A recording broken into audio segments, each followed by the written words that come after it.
Hello all dear friends. In this video we will talk about Russian volunteers on armored vehicles entered Murom in the Belgorod region of the Russian Federation. The Kremlin has thrown a special armored unit against them. Russian volunteers from the Legion of Freedom of Russia and the Russian Volunteer Corps continue their offensive in the Belgorod region. The insurgents are moving across rugged terrain on armored vehicles, setting ambushes in forest areas. The fighters of the Russian Volunteer Corps report this, publishing photos and videos of their offensive. The Russian volunteers are on the road again. The entire Belgorod region has become first a solid front line and more recently, a full-fledged combat zone. This is not an SAS, but a real war, informs the press service of the Russian Volunteer Corps.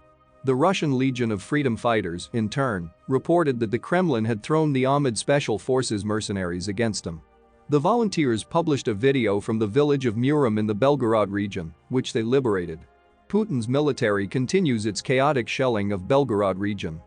Trying to at least somehow hit our forces, the enemy is flooding settlements with fire, without regard for civilian casualties.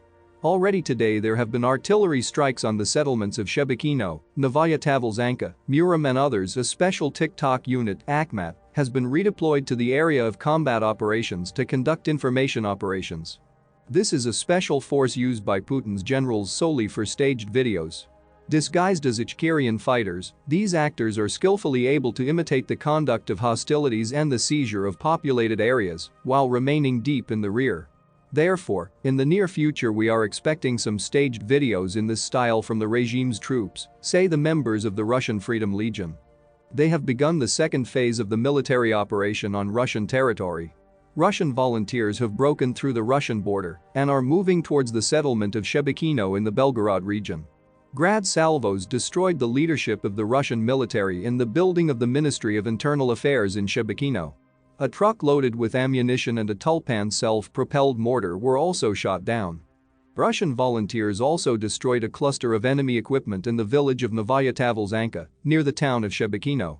Information later emerged that Russian volunteers had entered the outskirts of Shebekino.